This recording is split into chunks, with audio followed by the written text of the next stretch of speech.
네, 오늘은 다니엘서 강의 잠깐 쉬고 살짝 특별한 시간을 좀 가져보려고 합니다. 예, 오늘은 말에 대해서 서로 나눠볼까 그래요. 말.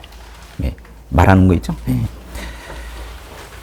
말로 찬양하고, 말로 저주하고, 말로 관계를 맺고, 또 말로 기도하기 때문에 이어 있었는지는 몰라도 정말 성경에 말 얘기가 많아요.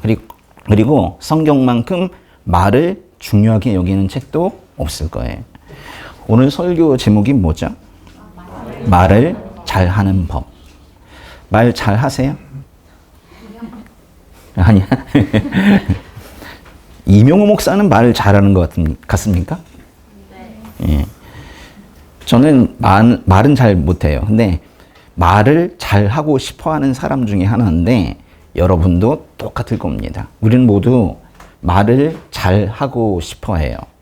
그럼에도 불구하고 우리가 항상 인정해야 되는 건 뭐냐면 현재 우리는 말을 잘 못한다라는 거예요. 우리는 말을 잘 못해요. 쉼없이 말을 쏟아놓는다고 해서 말을 잘하는 게 아니에요. 유창하다, 응? 플런트하다, 빼꾸빼꾸 이런 것들이 잘하는 게 아니에요. 그냥 말을 하면서 뒤에서 생각을 해가지고 바로 또 말이 또 나오고 이런 거는 세상에서는 달변이다 뭐 이렇게 말할지 몰라도 성경에서는 그런 거를 말을 잘한다고 말하지는 않아요.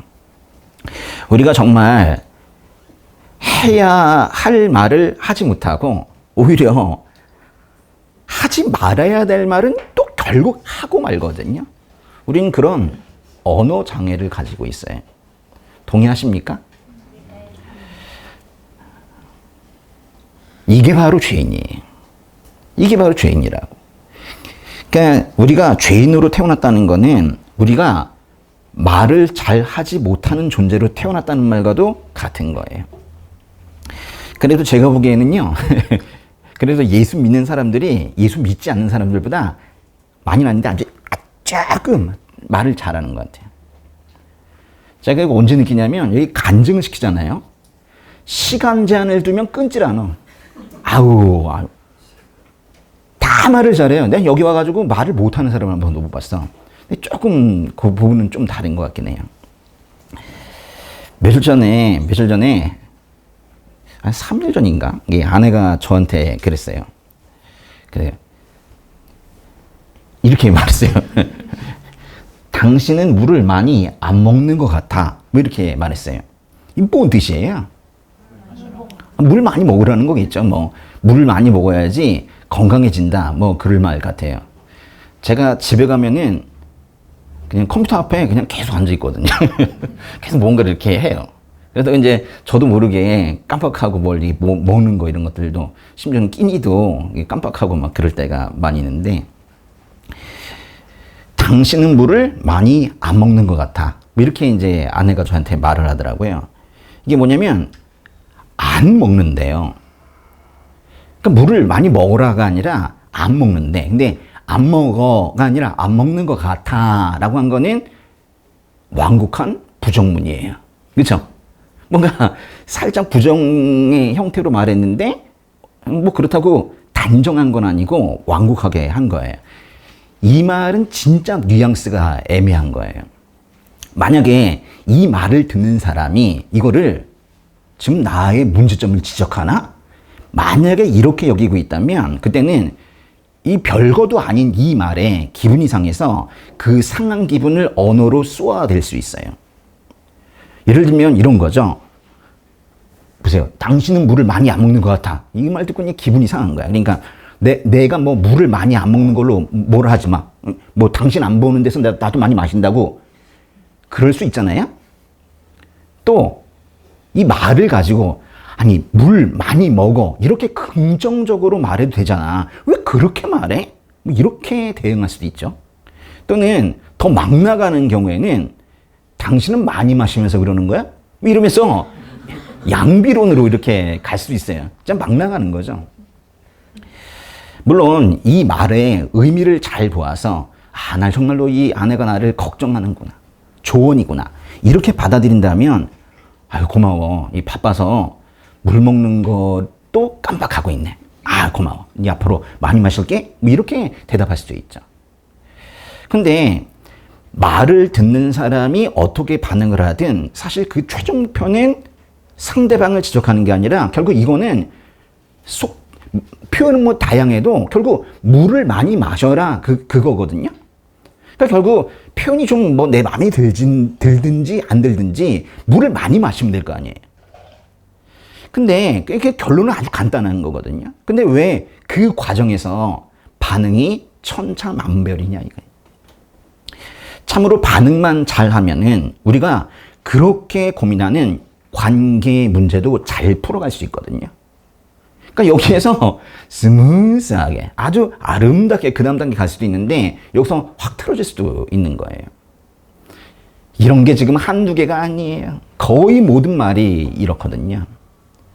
그럼 이명호 목사는 이선미 사무의 이 말, 당신은 물을 많이 안 먹는 것 같아. 이렇게 말했을 때 어떻게 반응했을까요?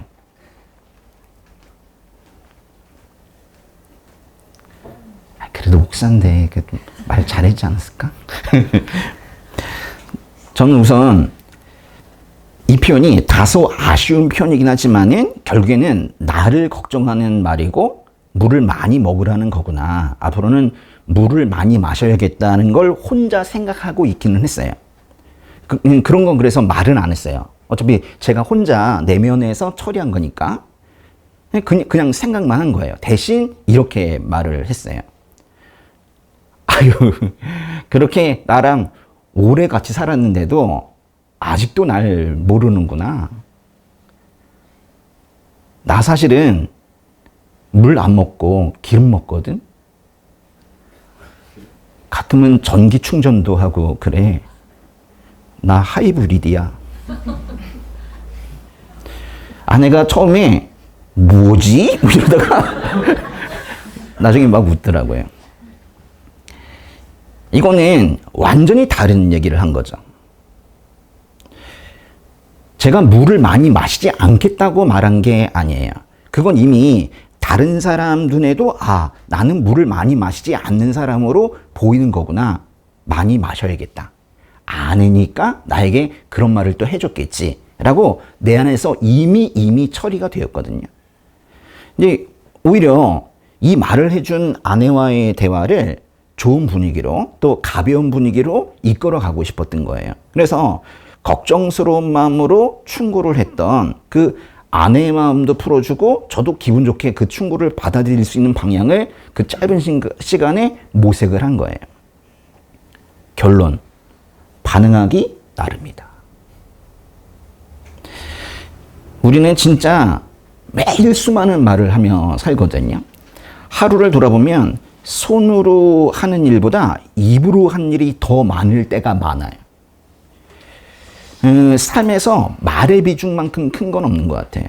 말로 은혜 받고, 말로 시험도 들고, 말로 고백도 하고, 말로 관계가 돈독해지거나 깨지기도 하고 그럽니다. 그래서 성경은 우리의 말을 작은 걸로 보지 않아요. 크대요. 잠언이라는 책은요, 심지어 이 혀가 사람을 죽이기도 하고, 살기도 하고, 그런다고 아주 과격하게 그렇게 표현을 하거든요. 잠언 18장 21절 한번 읽어보세요. 죽고 사는 것이 혀의 능력에 달려있으니 혀쓰기를 좋아하는 사람들은 그 열매를 먹을 것이다. 여기 보세요. 죽고 사는 것이 혀의 능력에 달려있다고 하잖아요. 그러니까 말이라는 게 단순한 표현이 아니라는 거예요. 사람을 살리기도 하고 무너뜨리기도 하는 강력한 힘을 가지고 있다는 거예요. 예수님의 동생 야고보라는 사람이 있습니다. 야고보가 쓴 게 야고보서인데요. 거기 보면 혀 하나가 다른 사람의 삶 전체를 흔들어 놓을 수 있다고 경고하고 있어요. 야고보서 3장 5절과 6절 읽어볼게요. 이와 같이 혀도 작은 지체이지만 큰 것을 자랑합니다. 보십시오. 작은 부씨가 얼마나 많은 나무를 태웁니까? 혀는 불입니다. 혀는 우리 집안에 있는 불의의 세계이며 온몸을 더럽히며 인생의 바퀴를 불사르며 지옥불에 의해 불살라집니다. 혀가 불이래요. 혀는 작지만 그 영향은 엄청나다는 걸 지금 말하는 거예요. 이거 얼마나 돼? 조그맣잖아. 그렇지만 그 영향력은 크다는 거예요. 사람의 한마디 말이 다른 사람의 인생 전체를 흔들어 놓을 수 있고 삶의 방향을 전환시킬 수도 있다는 그런 말을 하고 있는 거예요. 야고보는 지금 이 촛불이 산불로 번지는 것 같이, 번질 수 있는 것 같이 말의 영향력도 크기 때문에 혀를 지금 불에 비유하고 있는 거예요. 예수님도 말에 대해서 이제 말씀하신 적이 있는데, 그 예수님의 이 말씀을 보면은, 가르침을 보면, 그 언어 습관, 나의 언어 습관을 다시 되돌아보게 돼요. 예수님께서 뭐라고 그러셨냐면, 우리의 말이 마음의 상태를 드러낸다고 하셨거든요. 마태복음 12장 34절 한번 읽어보세요. 독사의 자식들아, 너희가 악하는데 어떻게 사는 것을 말하겠느냐? 마음에 가득 차 있는 것이 입 밖으로 흘러나오는 법이다. 마음에 있는 게 밖으로 나오는 거래요. 그림 보세요. 그대로 마음에 있는 게 나오는 거예요. 말이라는 게 갑자기 튀어나오는 게 아니라는 말씀이에요. 마음에 쌓여 있는 것의 결과. 마음에 쌓여 있는 것의 결과. 그게 바로 말이라는 거예요. 사람들은 보통 이렇게 말할 때가 있거든요. 나도 모르게 말을 했어. 또는 뭐 이러죠. 화가 나서 마음에도 없는 말을 했다. 뭐 이런 말을 하는데 정말 그러냐 이게. 정말 그 말이 갑자기 나온 것이고 나도 모르게 마음에도 없는 말이 나온 것이냐? 아니라는 거예요. 마음에 쌓여있던 그것이 어느 순간 튀어나온 거예요. 말은 마음의 결과라는 말씀인데 여기 이어지는 예수님의 말씀이 또 있어요. 그 다음 절인데요. 한번 읽어보세요. 선한 사람은 선한 것을 쌓았다가 선한 것을 내놓고 악한 사람은 악한 것을 쌓았다가 악한 것을 내놓는다. 사람은 쌓아놓았던 것을 내놓게 되어 있다는 거예요. 말을 유창하게 하려고 애쓸 것이 아니라 마음을 우선 잘 다스려야 한다는 걸 말하고 있는 거예요. 근원을 잘 다스려야 된다고 말하고 있는 거예요. 이 그림처럼 말의 출발은요, 입이 아닌 거예요. 말의 출발은 마음인 거예요. 마음이 교만하면 말도 높아져요. 또 마음이 두려우면 오히려 말은 공격적으로 돼요. 자기 방어하느냐고. 또 마음이 상하면 아주 말이 날카로워지거든요. 오늘 하나님의 자녀로서 우리가 말을 얼마나 신중하게 하고 있는지, 그리고 그 근원인 이 마음을 얼마나 잘 다스리고 있는지 되돌아보는 시간이 됐으면 좋겠습니다. 여러분, 하나님께서는 말을 많이 하는 사람을 찾지 않으세요. 그렇다고 꿍 하면서 아무 말도 하는 사람도 그렇게 좋아하지 않으십니다.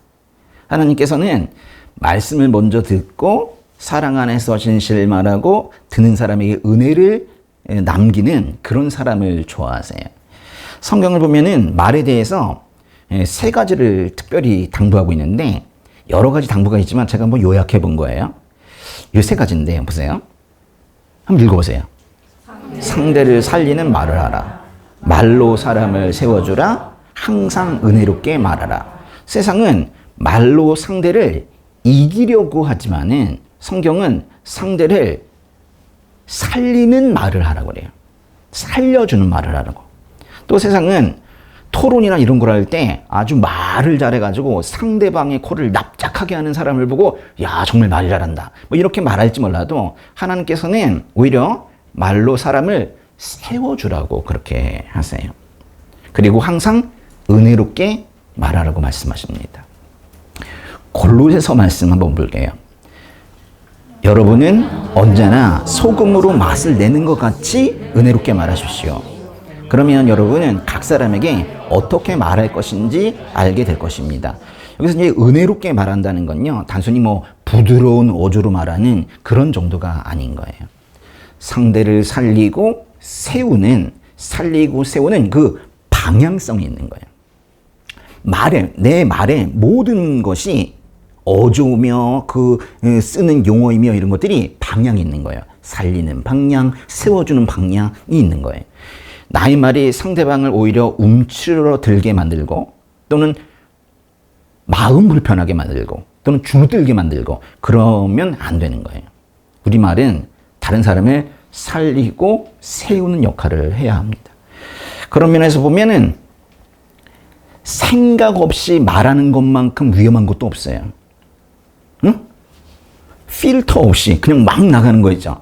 요거만큼 위험한 것도 없어요. 그렇게 경솔한 말은 상대방을 쓰러지게 할 가능성이 매우 높거든요. 혼자 말하는 게 아니라 만약에 두 사람 이상이 대화를 하고 있다면 그 목적은 명확해요. 대화의 목적이 있다고요. 대화의 목적이 뭐예요? 듣는 사람에게 유익함을 주려는 마음에서 대화가 시작이 돼야 됩니다. 근데 그런 사람이 있죠. 대화를 하다가 맞는 말이긴 한데 아주 밉게 하는 사람이 있죠. 난 틀린 말을 안 해. 이러면서. 틀린 거예요. 그런 말은 맞는 말도 아니에요. 말을 할 때는 항상 나 중심이 아니라 상대 중심의 태도를 가져야 되거든요. 그럼 목사님 그러면 항상 그렇게 합니까? 그래요. 항상 그래야 돼요. 항상. 골로새서 말씀은 우리가 말을 할 때 소금으로 맛을 내는 것 같이 하라고 그랬거든요. 요리하는 거 생각해 보세요. 반찬하는 거 생각해 보시라고. 뭔가 소금으로 맛을 내는 것 같이 뭔가 가치가 높아지는 거거든요. 대화를 통해서 그래 가치가 높아져야 되는데 대화를 하면 할수록 한 사람은 힘들고 한 사람은 불편하고 쓰러지고 이러면 어떻게 해요? 소금은 음식의 맛을 살려주는 역할을 하거든요. 똑같이 대화를 할 때 말을 잘 한다는 것은 상대방의 장점을 드러내는 거예요. 그리고 말하자면 다른 사람을 더 빛나게 해주는 거예요. 그쪽 방향으로 계속해서 말을 해 가야 되는 겁니다.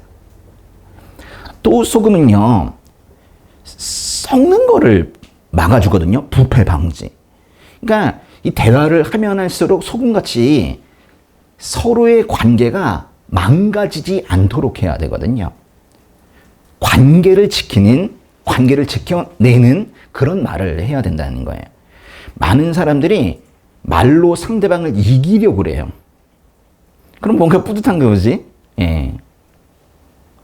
심지어는 가족 간에도 부부 간에도 결코 경쟁 상대가 아닌 그런 관계에서도 이겨 먹으려고 그래요. 말은 이기기 위해서 하는 게 아니거든요. 말은 서로의 관계를 더욱 돈독하게 하려고 하는 거예요. 말 한마디로 깨지는 관계들을 보면 얼마나 가슴이 아픈지 몰라요. 골로새서 말씀을 계속 보시면은 끝에 이렇게 돼 있어요. 여러분은 각 사람에게 어떻게 말하게 될지, 어떻게 말할 것인지 알게 될 것입니다. 이게 같은 말이라도 사람마다 다르게 해야 한다는 거예요. 상황마다, 상대마다 다른 방식의 말이 필요하다는 거예요. 이것만 보더라도 이 말을 한다는 게 얼마나 높은 차원의 일인지 알게 돼요. 그러니까 말은요, 표준화된 어떤 매뉴얼이 있는 게 아니에요.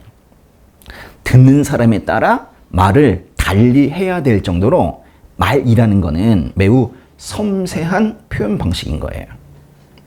그동안 말을 대강 했다면 오늘 좀 생각을 바꿔야 돼요. 크리스천으로서 말을 할 때 제가 주의할 점을 좀 알려드릴게요. 우선 야고보서 말씀 한번 읽어볼게요. 야고보서 3장. 우리는 혀로 주와 아버지를 찬양하기도 하고 또 그것으로 하나님의 형상을 따라 지음받은 사람을 저주하기도 합니다. 다음 내용들이요. 와, 찬양과 저주가 이 한 입에서 나온대. 야고보는 하나님을 찬송하는 그 혀로, 그 같은 혀로 하나님의 형상을 따라 지음받은 사람을 저주하는 거 절대 안 된다, 이렇게 말하고 있는 거예요. 주일 예배 때에는 거룩하게 말하고 집에 가서는 말이 칼이 돼. 이거는 말하는 기술이 부족한 게 아니라 영성이 분열된 거예요. 기술 부족이 아니라 영성의 분열이라고 해요. 그러므로 성도는 말하기 전에 항상 이 말이 맞나 안 맞나를 따지기 전에 꼭 생각해야 되는 것들이 있는 거예요. 첫 번째 이거예요. 진실한가.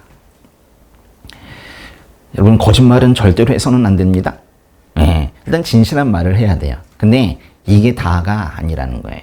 두 번째 뭐예요? 사랑 안에 있는가. 너무 사실 중요한 거예요. 옳고 그름보다 오히려 이게 더 중요할지도 몰라요.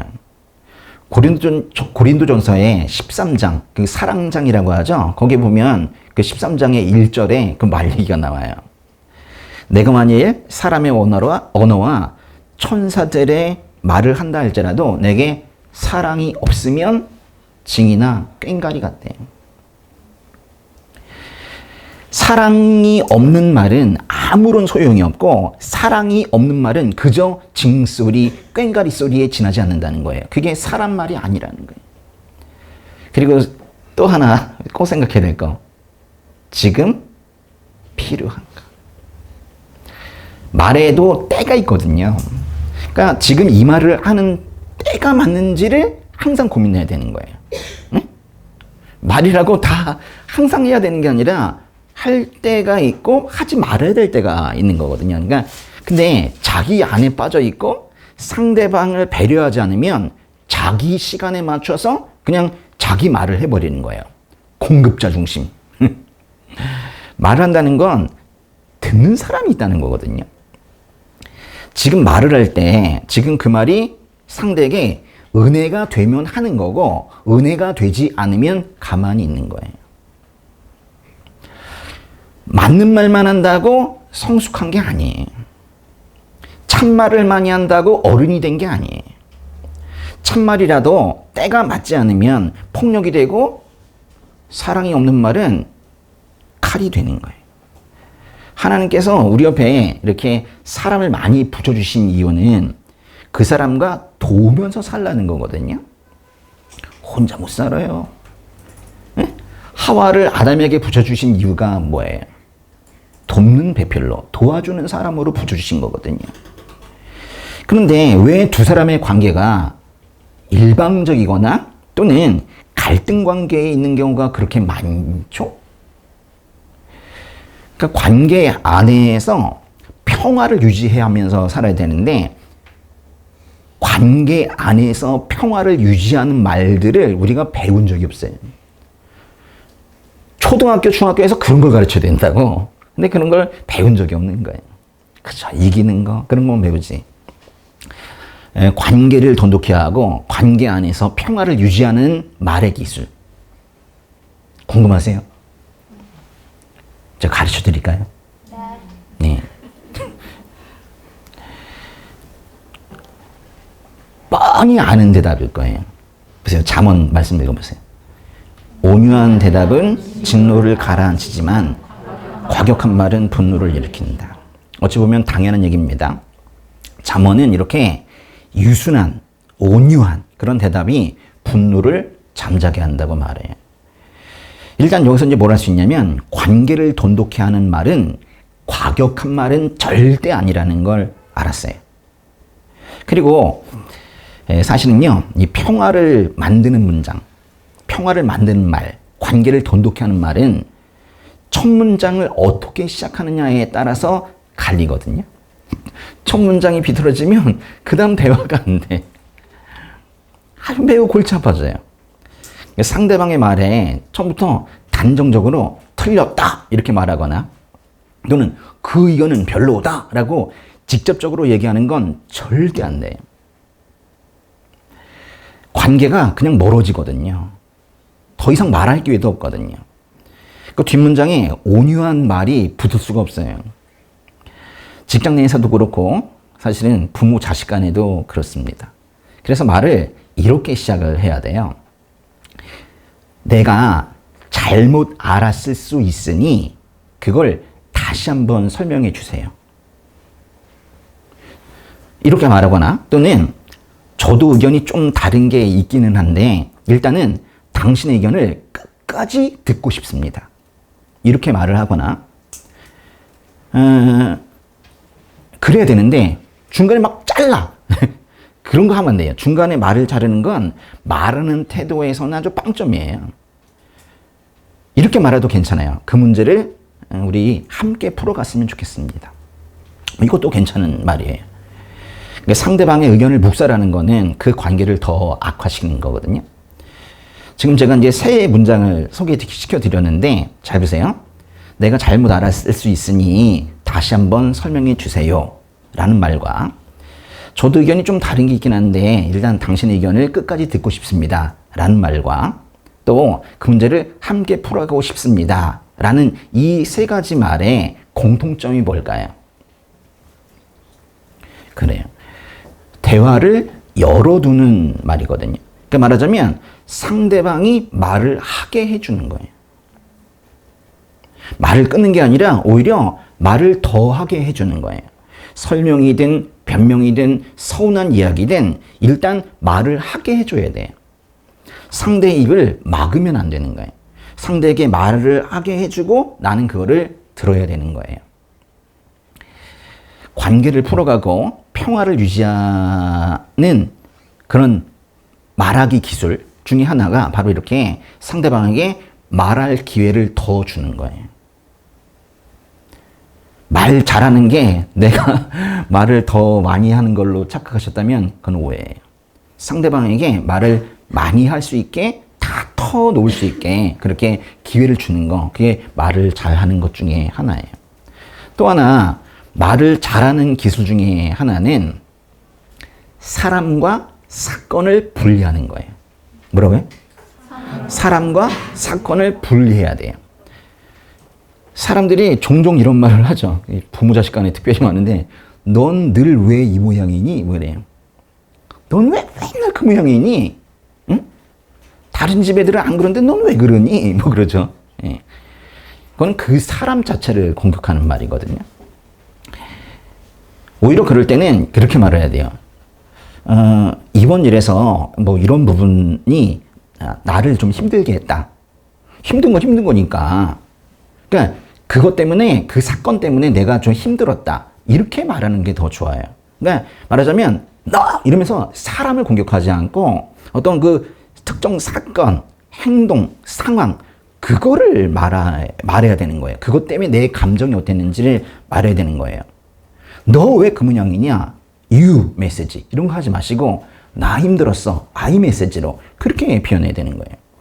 그러니까 어떤 상황 때문에 나의 감정이 이렇다는 걸 솔직하게 말하는 거 그게 바로 좋은 말하기 방식이에요. You 메시지 하지 마시고 I 메시지 하시라고. 성경이 요구하는 그 진실은 정죄를 통해 드러나는 건 아니거든요. 이러이러해서 넌 잘못됐어. 뭐 이렇게 말하는 게 그게 성경이 요구하는 게 아니에요. 에베소서 4장 29절 한번 보세요. 더러운 말은 어떠한 것도 여러분의 입 밖에 내지 말고 오직 성도를 세워주는 데 필요한 대로 선한 말을 해서 듣는 사람들에게 은혜를 끼치도록 하십시오. 이 말씀에서 더러운 말이라는 편이 있는데 이 더러운 말이 뭐예요? 욕설도 여기에 당연히 들어갈 거예요. 욕설은 절대 하면 안 됩니다. 다른 사람의 영혼을 파괴하기 때문에 욕설은 절대 하면 안 돼요. 근데 욕설만을 말하는 건 아니에요. 정죄하면서 몰아붙이는 말, 또 상대방을 낙심시키는 말, 그런 것들도 다 여기에 해당이 될 거예요. 중요한 거는 일단 이거예요. 왜 그 말을 하는가? 왜 더러운 말을 쓰는가? 왜 더러운 말을 쓸까요? 상대방에게 왜 더러운 말을 쓸까요? 만약에 말에 계급이 있다면 더러운 말은 계급이 가장 낮은 쪽에 속하는 말일 거예요. 근데 1급 말, 2급 말, 맨 밑에 있는 말, 응? 아주 계급이 가장 낮은 말. 근데 이거를 선택하는 이유는 말하는 사람이 선택한 거거든요. 똑같은 것도 이렇게 말할 수도 있고 이렇게 말할 수도 있는데 이렇게 말해야 되겠다고 선택한 건데 그거는 그 듣는 사람에게 그 낮은 말이, 그 더러운 말이 합당하다고 생각하기 때문에 그 많은 말의 그룹 중에서 낮은 계급의 말을 고른 거거든요. 이번 일은 누가 해도 힘들 것 같아. 그래도 최선 다하고 결과는 주님께 맡기자.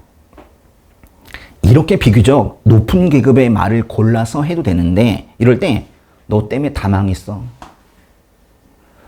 똑같은 상황이 돼도 너 때문에 다 망칠 것 같아. 뭐 이렇게 표현하는 거 있죠. 이런 식으로 낮은 계급의 더러운 말을 하는 경우가 종종 있어요. 사실 이거는 사실 전달을 하기보다는 그 존재 자체를 깎아내리는 거예요. 소위 인격살인을 하고 있는 거예요. 넌 항상 그래. 이렇게 뭔가 사람을 규정해버리는 그런 말이나 너랑은 말 섞기 싫다. 뭐 이런 식으로 상대를 세우지 못하고 오히려 벌레 취급하는 말이나 툭하면 우리 다신 보지 말자. 뭐 이런 식으로 갈등을 해결하려 하지 않고 오히려 극단적인 상황으로 계속 가는 거 있죠. 그런 말. 또 말할 때 또 이렇게 말하는 사람들 있죠. 대단하시네요. 비꼬는 말. 그럴 줄 알았어. 라고 은근히 공격해서 결국엔 상대를 공격하는 말도 다 더러운 말인 거예요. 더러운 말. 근데 왜 이 더러운 말을 함부로 하냐 이거예요. 내심 그 말이 그 듣는 사람에게 합당한 수준이라고 생각하기 때문에 그 수준의 말을 하는 거예요. 선물을 할 때에도 어떤 사람에게는 상당히 고급스러운 좀 비싼 뭐 이런 선물하면서 포장도 막 정성스럽게 하는데 어떤 사람에게는 싸구려를 이렇게 보내는 경우도 있거든요. 우리가 알게 모르게 사람의 급을 다 나누고 있는 거예요. 거기에 따라 선물도 달라지지만 하는 말도 달라지고 있다는 걸 빨리 인정해야 돼요. 상대를 바라보는 시선이 있거든요. 그 시선이 말의 수준에 투영이 되는 거예요. 시선이 말의 수준에 투영된다. 꼭 기억하셔야 돼요. 아주 간단히 말하면, 더 적나라하게 말하면 상대를 무시하기 때문에 그 낮은 말을, 더러운 말을 하는 거거든요. 어떤 사람은요, 또 유독 이 더러운 말을 많이 하는 사람이 있어요. 그럼 뭐냐면 은근히 다른 사람들을 다 자기 밑으로 보는 거예요. 그래서 결국에는 더러운 말을 아주 빈번히 해요. 이거는 그게 이제 말버릇이 나쁘다는 정도가 아니라 사람을 바라보는 시선이 교만하기 때문에 그렇게 되는 거예요. 말을 보면 다 나타나는 거예요. 예수님께서요, 그 율법교사 한 사람이 뭐 잘난 척하면서 나타나가지고 율법 가운데 어느 게 가장 중요합니까? 뭐 이렇게 물으니까 예수님께서 대답하신 게 있어요. 마태복음 22장인데요. 4절 한번 읽어보겠습니다. 예수께서 대답하셨습니다. 내 마음을 다하고 내 생명을 다하고 내 뜻을 다해 주 내 하나님을 사랑하여라. 이것이 가장 중요하고 으뜸되는 계명이다. 그리고 둘째 계명도 이와 같다. 내 이웃을 내 몸처럼 사랑하여라. 모든 율법과 예언자들의 말씀이 이 두 계명에서 나온 것이다. 첫째는 하나님 사랑, 둘째는 이웃 사랑이래요. 이 두 가지가 가장 중요한 계명이라는 거예요. 예수님은 지금 이 율법을 어떻게 이렇게 해석을 하면서 단순화시킨 게 아니에요. 성경은 딱 요약해 보니까 사랑이야 뭐 이 정도 얘기하신 게 아니란 말이에요. 율법의 본질을 말씀하고 계시는 거예요. 모든 율법이 결국 다 사랑으로 이어진다는 거예요. 결국 모든 말씀은 하나님을 향한 사랑, 사람을 향한 사랑으로 흘러간다는 거예요. 하나님을 사랑하면 하나님을 경외하고 찬양하게 되어 있고, 이웃을 사랑하면 그를 존중하며 세워주게 되어 있어요. 그 마음이 없으니까 안 하는 거예요. 사랑하는 마음이 있으면 사랑의 언어가 나오는 거예요. 달리 말하면 이거예요. 사랑이 있어야 사랑의 언어가 나온다는 거예요. 여러분에게 사랑이 있으세요? 여러분의 그 안에 사랑이 있느냐 이거예요.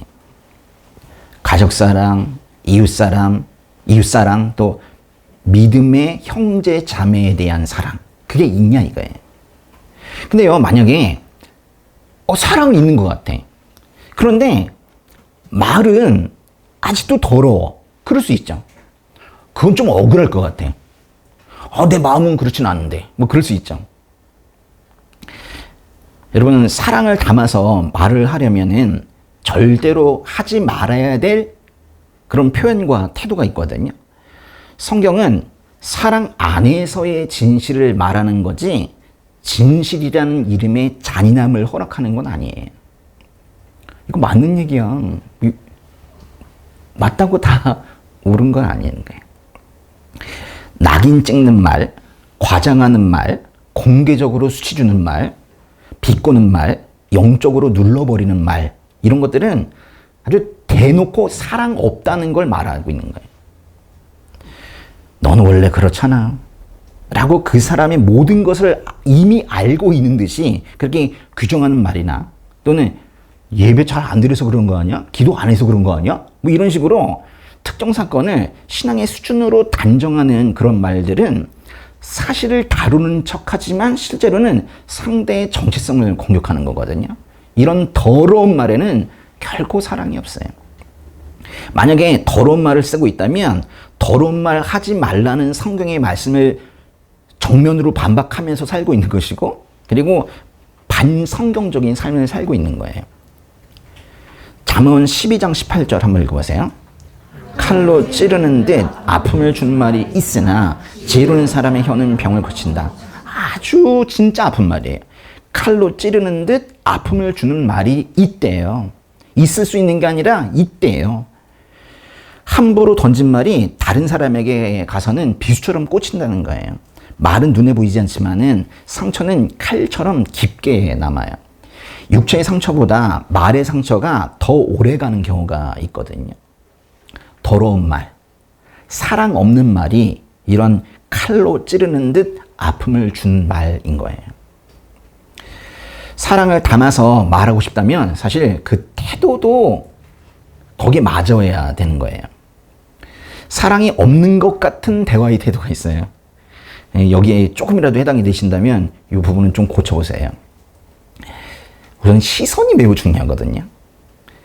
시선을 고정시키고 있다는 거는 집중하고 있다는 것이고, 그거는 그 사람을 귀하게 대하고 있다는 거예요. 근데 대화를 할 때 상대에게 시선을 고정하지 않아요. 말을 하든 듣든 간에 시선을 고정하지 않고 뭐가 그리 바쁜지 뭐가 그리 부산한지 자꾸 딴 데를 보고 막 이렇게 그래. 요즘에 또 스마트폰 보면서 또 대화하는 사람들도 있죠. 마음속에 사랑이 있다고 아무리 주장해도 이거는 사랑을 담은 말이 아닌 거예요. 또 상대의 말에는 별 관심을 가지지 않고 자기 할 말만 하는 사람들이 있거든요. 흐름과도 맞지 않는 자기 중심의 말을 하기 일쑤이고, 심지어는 다른 사람의 말을 중간에 끊고 자기 말을 하기도 해요. 정말 최악인 건 이건데, 뭐냐면 상대방의 말을 끊지는 않아요. 근데 듣다가 말아요. 뭐냐면 상대방의 말을 다 듣지 않고 한 중간쯤에서 단정하는 거예요. 그리고 자기 대답을 준비해요. 자기 대답을 준비해 놓고 듣지는 않은 상태에서 끝날 때까지 기다리고 있다가 이제 자기 말을 하는 거죠. 말의 목적이 뭔지, 대화가 뭔지 전혀 모르고 하는 것들이에요. 안타까운 거는 이런 단순한 것도 가르쳐주는 장소가 없다는 거예요. 그리고 여러 사람이 있을 때 한 사람을 작게 만드는 것도 사랑의 태도는 아니에요. 좀 쉽게 말하면 공개적으로 한 사람을 창피하게 만드는 거 있죠. 절대로 그렇게 해서는 안 됩니다. 우리 주님께서는 죄를 가볍게 여기지는 않으셨지만은 그렇다고 사람을 공개적으로 무너뜨리는 방식은 절대 하지 않으셨거든요. 하나님께서, 우리 주님께서 어떤 사람을 수치스럽게, 공개적으로 수치스럽게 만드는 거 안 하세요. 부드러운 어투라고 해서 사랑의 말이 되는 건 아니거든요. 상대가 하나님의 형상대로 지음받은 존재라는 그 존엄을 끝까지 보존하는 말이, 그게 사랑의 언어예요. 이거는 모든 대화에 해당이 됩니다. 내가 세상에 무시할 수 있는 사람은 하나도 없어요. 크리스천은 인격적으로 높은 수준의 말만 해서 되는 게 아니라 사실 생명을 살리는 그런 말을 해야 되거든요. 사실 이제껏 그 얘기를 계속한 건데 지금까지 말한 걸 종합해보면 생명을 살리는 말이 뭔지 알 수 있어요. 진실한 말, 사랑이 담긴 말, 지금 이 순간에 상대에게 꼭 필요한 말, 든 사람이 회복이 되어서 다시 하나님 앞에 설 수 있게 도와주는 말, 이런 말들이 다 생명을 살리는 말이거든요. 그러니까 상대의 죄를 멈추게 한다는 명목하에 그 사람의 죄를 딱 집어가지고 상대를 정죄하거나 또는 취조하듯이 그렇게 말하는 건 결코 그 사람을 살리지 못해요. 죄를 지적한다고 사람이 회복되는 줄 아세요? 아니거든요.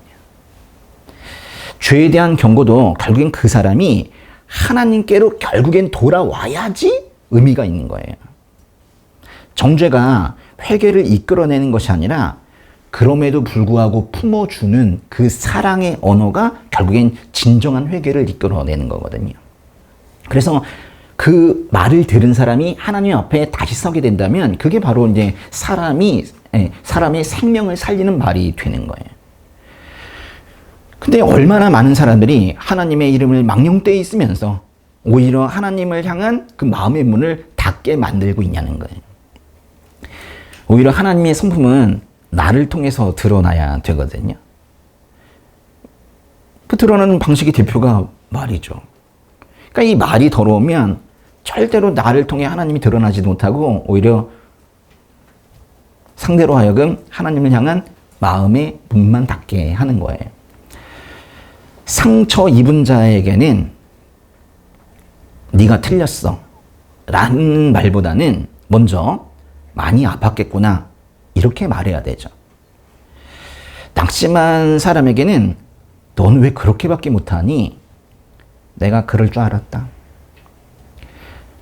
그렇게 하면 안 된다고 내가 몇 번 말했니? 뭐 이런 거 있죠. 이런 말보다는 주님께서는 결코 여기서도 너를 버리지 않으셔. 주님께서 포기하지 않으시는데 우리가 포기하면 안 되지. 힘을 내자. 이렇게 말해야 돼요. 제가 지금 마지막에 한 말이 있잖아요. 여기 보면은 이랬어요. 주님께서 포기하지 않으시는데 네가 포기하면 안 되지. 그러지 않고 우리가 포기하면 안 되지 라고 말했잖아요. 요거 단어 하나 차이인데도 요것도 이 말을 상당히 부드럽게 만들어요. 아, 저 사람이 나에게만 지금 적용되는 말을 하고 있구나. 이게 아니라 우리가 포기하면 안 되지 라고 말하면 그 상황을 같이 힘들어하면서 공유하면서 같이 가자는 거거든요. 실수한 자녀에게는 그 실수가 수치를 강화하는 더 부끄럽게 만들고 어둠 속으로 더욱 더 들어가게 하는 그런 말이 되어서는 안 돼요. 자녀의 실수는 오히려 배움의 기회가 되어야 하거든요. 예전에 어떤 설교 영상에서 그 수련회에 참여한 그 어린 성도들에게 그 목사님이 A4 용지를 이렇게 나눠주면서 부모님한테 듣고 싶은 말, 또 듣기 싫은 말을 이제 쭉 한번 적어봐라 그랬다는 거예요. 그때 이제 한 친구가 한 장 더 주세요 하면서 이제 듣기 싫은 말을 빼곡히 적었다는 거예요.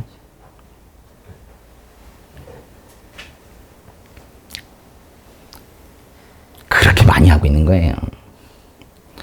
우리는 예수님에게서 말하기의 방식을 배웁니다. 예수님은 은혜와 진리가 충만하신 분이세요.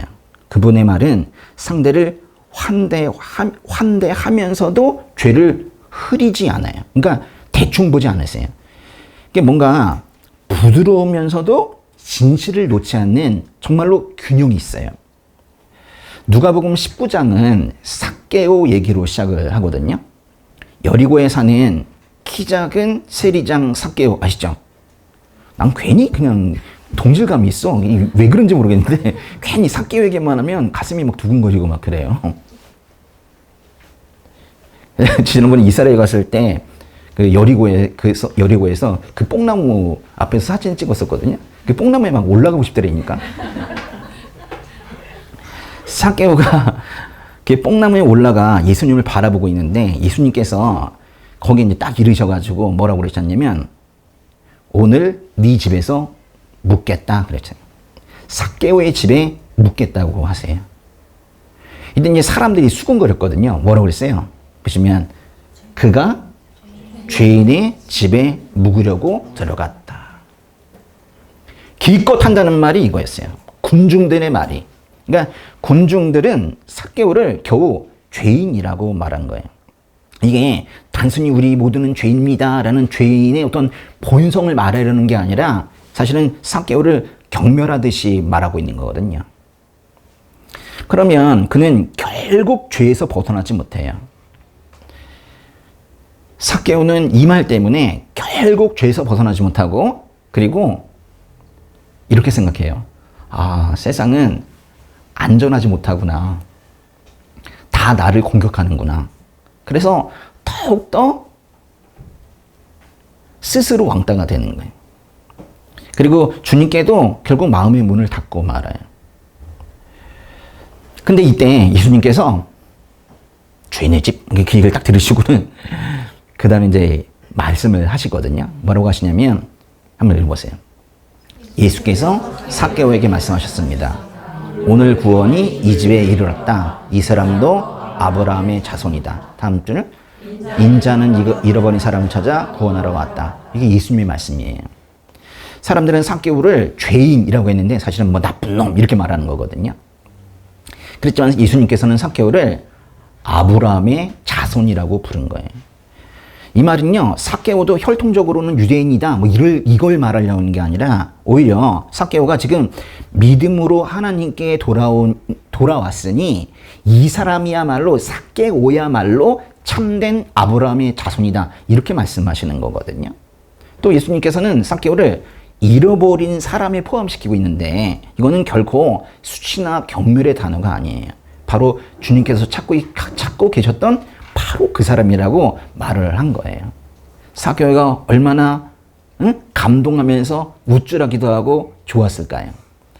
삭개오를 아브라함의 자손, 잃어버린 사람 이렇게 말씀하신 예수님의 이 말씀이 바로 사랑의 언어이고 사람을 살리는 말인 거예요. 삭개오는 모르긴 몰라도 이 날에 이 말 덕분에 새 삶이 시작될 거예요. 예수님처럼 다른 사람을 규정할 때 그 사람의 현재가 아니라 오히려 그 사람이 회복된 어떤 미래의 상태를 보면서 규정을 하시는 게 좋아요. 그래야 그 사람이 회복이 되거든요. 하나님께서 우리를 의인이라 칭하셨어요? 근데 우리가 의인입니까?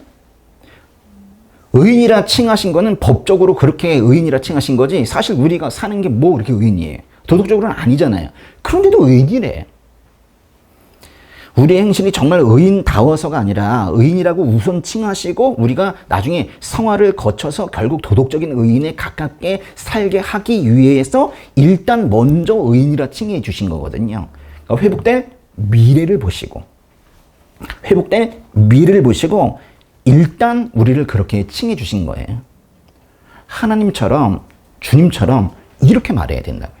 그러니까 요한복음 8장 보시면은 가늠하다가 현장에서 잡혀서 끌려온 그런 여인 얘기가 있거든요. 예수님께서 너희 가운데 죄 없는 사람이 먼저 이 여인에게 돌을 던지라 하니까 거기 뭐 둘러있던 사람들이 돌 던져서 죽이려고만 했던 사람들이 하나둘 슬그머니 사라졌어요. 그렇게 예수님이 일단 여인을 보호하셨어요. 그리고 혼자 남아있는 여인에게 이렇게 말씀하셨습니다. 요한복음 8장 10절 보세요. 여인아, 그들은 어디 있느냐? 너를 정죄한 사람이 한 사람도 없느냐? 다음 절. 선생님, 없습니다. 나도 너를 정죄하지 않겠다. 이제부터 다시는 죄를 짓지 마라. 이제부터 다시는 죄를 짓지 마라. 이거야말로 사람을 살리는 말인 거예요. 예수님의 말씀은 무조건 죄를 덮어주는 것도 아니고 그렇다고 뭐 죄를 수치로 짓밟은 말도 아니에요. 일단 사람들을 돌보내서 보호하시고 이 말씀을 하신 거거든요. 예수님의 이 말씀은 정말 차원이 높은 것 같아요. 예수님의 말을 보면 어디에도 예수님께서 여인을 함부로 대하고 있다는 흔적을 찾아볼 수가 없어요. 죄인이라고, 가늠하다가 현장에서 잡혀왔다고 함부로 대해도 되는 거냐? 아니라는 거예요. 사람들은 여인을 끌어다가 바닥에 내동댕이 치고 간음을 하다가 현장에서 붙잡혔다고 정죄하고 수치스럽게 만들고 심지어 쳐 죽이겠다고 돌을 들었지만 예수님께서는 그 여인에게 존엄의 선을 지키신 거예요. 하나님의 형상대로 지어진 한 영혼이라는 그 생명이라는 그 개념 안에서 존엄의 선을 지키신 거예요. 이게 바로 살리면서도 바로 잡는 말이 되는 거예요. 다윗은 시편 141편에서 오 여호와여 내 입에 파수꾼을 두시고 내 입술의 문을 지켜주소서. 뭐 이렇게 기도를 했어요. 그러니까 말의 출입을 통제해 달라고 지금 기도한 거예요. 입을 지금 여기서 문으로 표현하고 있거든요. 사람은 문을 열고 나갔다가 다시 들어올 때가 있어요. 근데 입은 문을 열고 나가면 돌아오지 않는다는 거예요. 말은 나에게서 나가기 전에 통제를 해야 된다는 거예요. 나가기 전에 이 안에서 우선 사랑으로 덮여줘야 돼요. 사랑으로 따뜻해져야 된다는 거예요. 그리고 나의 바른 태도와 함께 상대에게 전달이 되어야 합니다. 그럼에도 불구하고 그래도 우리는 부족해요. 그렇게 했는데도 뭔가 자꾸 부족하다는 거예요. 그래서 내가 나의 혀를 완전히 통제할 수 없기 때문에 하나님께 매달리고 있는 다윗을 보시라는 거예요. 제발 내 입을 지켜주시라고. 응? 이 기도하고 있는 이 다윗의 모습에 정말 처절한 눈물이 있는 거거든요. 이기는 말이 아니라 살리는 말을 하시고, 더러운 말이 아니라 살리는 말을 하시고, 또 무너뜨리는 말이 아니라 살리는 말을 하시는 우리 성도님들 되시기를 바랍니다. 말을 한다는 건, 말을 잘 한다는 건 살리는 말을 하는 거예요. 말하기 전에 한 3초 정도 잠깐 멈추세요. 바로 말하는 게 아니라 한 3초 정도 멈추고 내가 하는 말이, 하려고 하는 말이 살리는 말인지 죽이는 말인지를 그거를 점검하는 훈련을 계속 해나가야 됩니다. 그래서 이제 우리 온리지교회의 형제 자매님들이 그 하는 말이 모두 사랑의 언어가 되는 거예요. 그래서 여러분이 가는 곳마다 오히려 여러분의 말을 듣고 싶어 하는 거예요, 사람들이. 그래서 오히려 여러분이 가는 곳마다 그 말을 듣기 위해서 많은 귀가 열리는 그런 역사가 일어나기를 원합니다.